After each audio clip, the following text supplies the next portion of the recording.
ਸਵਾਗਤ ਹੈ Punjabi national TV ਦੇਖ ਰਹੇ ਦਰਸ਼ਕਾਂ ਦਾ। ਆਜ਼ਾਦ ਭਾਰਤ ਦੀ ਰਾਜਨੀਤੀ ਵਿੱਚ 60 ਸਾਲ ਦਾ ਸਮਾਂ ਇਦਾਂ ਦਾ ਰਿਹਾ ਜਿੱਥੇ ਕਿ ਖੱਬੇ ਪੱਖੀ ਧਿਰਾਂ ਦਾ ਭਾਰਤ ਦੀ ਰਾਜਨੀਤੀ ਦੇ ਵਿੱਚ ਬਹੁਤ ਵੱਡਾ ਸਿੱਧੇ ਜਾਂ ਸਿੱਧੇ ਤੌਰ ਤੇ ਅਸਰ ਰਿਹਾ ਤੇ ਉਹਨਾਂ ਦੀ ਦਖਲਅੰਦਾਜ਼ੀ ਰਹੀ ਆ। ਅੱਜ ਦੇਸ਼ ਜਿਹੜੇ ਹਾਲਾਤਾਂ ਦੇ ਵਿੱਚ ਖੜਾ ਆ, ਬੀਜੇਪੀ ਦਾ ਸ਼ਾਸਨ ਸੈਂਟਰ ਸਰਕਾਰ ਦੇ ਵਿੱਚ ਚੱਲ ਰਿਹਾ। ਕੁਝ ਸਮਾਂ ਇਦਾਂ ਦਾ ਹੁੰਦਾ ਸੀ ਕਿ ਖੱਬੇ ਪੱਖੀ ਧਿਰਾਂ ਜਿਹੜੀਆਂ ਸੀ ਉਹ ਇਸ ਗੱਲ ਦਾ ਬਿਲਕੁਲ ਖੜ ਕੇ ਨਿਡਰ ਹੋ ਕੇ ਇਹ ਗੱਲਾਂ ਕਹਿੰਦੀਆਂ ਸੀ ਕਿ ਫਿਰਕਾ ਪ੍ਰਸਤ ਪਾਰਟੀਆਂ ਨੂੰ ਅਸੀਂ ਭਾਰਤ ਦੀ ਸੱਤਾ ਦੇ ਵਿੱਚ ਨਹੀਂ ਆਉਣ ਦੇਵਾਂਗੇ। ਪਰ ਖੱਬੇ ਪੱਖੀ ਪਾਰਟੀਆਂ ਸਮਾਂ ਪਾਉਂਦੇ ਪਾਉਂਦੇ ਕਿਵੇਂ ਕਮਜ਼ੋਰ ਹੋਈਆਂ ਤੇ ਕਿਵੇਂ ਭਾਰਤ ਦੀ ਰਾਜਨੀਤੀ ਦੇ ਵਿੱਚ ਇਹਨਾਂ ਦਾ ਹਿੱਸਾ ਘਟਿਆ। ਇਸ ਲਈ ਵੀ ਗੱਲਬਾਤ ਕਰਾਂਗੇ ਤੇ ਗੱਲ ਕਰਾਂਗੇ ਕਿਸਾਨੀ ਅੰਦੋਲਨ ਦੀ। ਸਾਡੇ ਨਾਲ ਇਸ ਵੇਲੇ ਜੁੜ ਚੁੱਕੇ ਆ ਸ਼੍ਰੀ ਮੰਗਤ ਰਾਮ ਪਾਸਲਾ ਜੀ, ਜੋ ਕਿ ਕਿਸੇ ਪਹਿਚਾਣ ਦੇ ਮੁਹਤਾਜ ਨਹੀਂ। ਖੱਬੇ ਪੱਖੀ ਧਿਰਾਂ ਦੇ ਵਿੱਚ ਬਹੁਤ ਲੰਬਾ ਸਮਾਂ ਕਮਿਊਨਿਸਟ ਪਾਰਟੀ ਦੇ ਵਿੱਚ ਕੰਮ ਕੀਤਾ ਆ ਤੇ ਸਾਰੀ ਜ਼ਿੰਦਗੀ ਲੋਕਾਂ ਦੇ ਸੰਘਰਸ਼ ਲਈ, ਲੋਕਾਂ ਦੇ ਹਿੱਤਾਂ ਲਈ, ਲੋਕਾਂ ਦੇ ਕੰਮਾਂ ਲਈ ਲਗਾ ਦਿੱਤੀ। ਪਾਸਲਾ ਜੀ, ਤੁਹਾਡਾ ਪੰਜਾਬੀ ਨੈਸ਼ਨਲ ਟੀਵੀ ਤੇ ਬਹੁਤ ਬਹੁਤ ਨਿੱਘਾ ਜੀ ਆਇਆਂ। ਪੰਜਾਬੀ ਨੈਸ਼ਨਲ ਟੀਵੀ ਦੇ ਸਾਰੇ ਸਰੋਤਿਆਂ ਨੂੰ ਮੇਰੇ ਵੱਲੋਂ ਪਿਆਰ ਭਰੀ ਸਤਿ ਸ੍ਰੀ ਅਕਾਲ। ਪਾਸਲਾ ਜੀ, ਕੁਝ ਸਮਾਂ ਇਦਾਂ ਦਾ ਸੀ ਆਜ਼ਾਦ ਭਾਰਤ ਤੋਂ ਬਾਅਦ ਕਮਿਊਨਿਸਟ ਧਿਰਾਂ ਦਾ ਜਿਹੜਾ ਦਖਲ ਸੀ ਭਾਰਤ ਦੀ ਸਰਕਾਰ ਵਿੱਚ ਇੰਨਾ ਹੁੰਦਾ ਸੀ ਵੀ ਸਰਕਾਰ ਨੂੰ ਕਦੀ ਵੀ ਉਹ ਲੋਕ ਮਾਰੂ ਫੈਸਲੇ ਲੈਣ ਦੇ ਵਿੱਚ ਆਪਣਾ ਸਫਲ ਨਹੀਂ ਸੀ ਹੋਣ ਦਿੰਦੀਆਂ। ਸਰਕਾਰ ਚਾਹੇ ਕੋਈ ਵੀ ਹੁੰਦੀ ਸੀ, ਚਾਬੀ ਜਿਹੜੀ ਹੁੰਦੀ ਸੀ ਉਹ ਕਮਿਊਨਿਸਟ ਧਿਰਾਂ ਦੇ ਹੱਥ 'ਚ ਕਿਤੇ ਨਾ ਕਿਤੇ ਸਰਕਾਰ ਦੇ ਹੱਥ 'ਚ ਹੁੰਦੀ ਸੀ।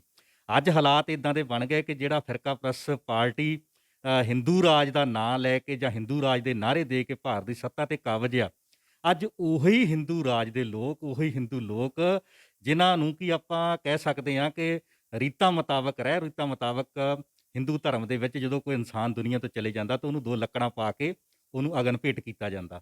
ਪਰ ਹਾਲਾਤ ਇੱਥੇ ਇਦਾਂ ਦੇ ਹੋ ਗਏ ਕਿ ਅੱਜ ਮੁਸਲਿਮ ਧਰਮ ਦੀ ਤਰ੍ਹਾਂ ਜਿੱਦਾਂ ਲੋਕਾਂ ਨੂੰ ਉਹ ਦਫਨਾ ਕੇ ਆਪਣੀ ਰਸਮ ਪੂਰੀ ਕਰਦੇ ਆ, ਅੱਜ ਭਾਰਤ ਦੇ ਲੋਕਾਂ ਨੂੰ 2 ਗਜ ਜ਼ਮੀਨ ਨਹੀਂ ਮਿਲ ਰਹੀ, 2 ਗਜ ਕੱਪੜਾ ਨਹੀਂ ਮਿਲ ਰਿਹਾ ਤਾਂ 4 ਕੁਇੰਟਲ ਬਾਲਣ ਨਹੀਂ ਮਿਲ ਰਿਹਾ। ਤੁਸੀਂ ਸੋਚਦੇ ਸੀ ਵੀ ਆਜ਼ਾਦ ਭਾਰਤ ਵਿੱਚ ਇਦਾਂ ਦੇ ਹਾਲਾਤ ਕਦੀ ਹੋਣਗੇ? ਸ਼ਾਇਦ ਮੇਰੇ ਵਰਗੇ ਲੱਖਾਂ ਲੋਕ ਇੱਦਾਂ ਸੋਚਦੇ ਹੋਣਗੇ ਵੀ ਇੱਦਾਂ ਦੀ ਅਵਸਥਾ ਅਸੀਂ ਕਦੀ ਨਹੀਂ ਦੇਖਾਂਗੇ। ਆਜ਼ਾਦੀ ਤੋਂ ਬਾਅਦ ਇਸ ਦੇਸ਼ ਨੇ ਉੱਨਤੀ ਕੀਤੀ ਹੈ, ਪਰ ਉੱਨਤੀ ਕਰਨ ਦੇ ਦਾਅਵੇ ਵੀ ਬੜੇ ਕੀਤੇ ਸਰਕਾਰਾਂ ਨੇ, ਅਸੀਂ ਸਾਰਾ ਕੁਝ ਸੰਭਾਲ ਲਿਆ। ਲੇਕਿਨ ਜਿੱਦਾਂ ਇਸ ਕਰੋਨਾ ਮਹਾਮਾਰੀ ਦੌਰਾਨ ਦੇਸ਼ ਦੀ ਅਵਸਥਾ ਹੋਈ ਹੈ, ਲੋਕਾਂ ਦਾ ਦੁਰਦਸ਼ਾ ਹੋ ਰਹੀ ਹੈ, ਇਹ ਦੇਖੀ ਨਹੀਂ ਜਾਣ ਵਾਲੀ। ਇਹਨੇ ਇਸ ਰਮਾਇਤਦਾਰੀ ਢਾਂਚੇ ਦੀ ਪੋਲ ਖੋਲ੍ਹ ਦਿੱਤੀ ਹੈ ਕਿ ਅਸੀਂ ਜੀ ਲੋਕਾਂ ਦਾ ਬਹੁਤ ਧਿਆਨ ਰੱਖਦੇ ਹਾਂ ਤੇ ਧਿਆਨ ਇੰਨਾ ਕੁ ਰੱਖ ਰਹੇ ਆ। ਇੱਕ ਦਿਨ ਕਿਸੇ ਪੱਤਰਕਾਰ ਨੇ ਕਿਹਾ ਵੀ ਮੈਂ 16 ਸਕਿੰਟਾਂ 'ਚ 18 ਲਾਸ਼ਾਂ ਗਿਣੀਆਂ, ਔਰ ਮੇਰੀ ਜਿੱਥੋਂ ਨਿਗਾਹ ਜਾ ਰਹੀ ਹੈ ਦਰਿਆ ਦੇ ਕੰਢੇ ਗੰਗਾ ਦੇ, ਉੱਥੇ ਲਾਸ਼ਾਂ ਪਈਆਂ।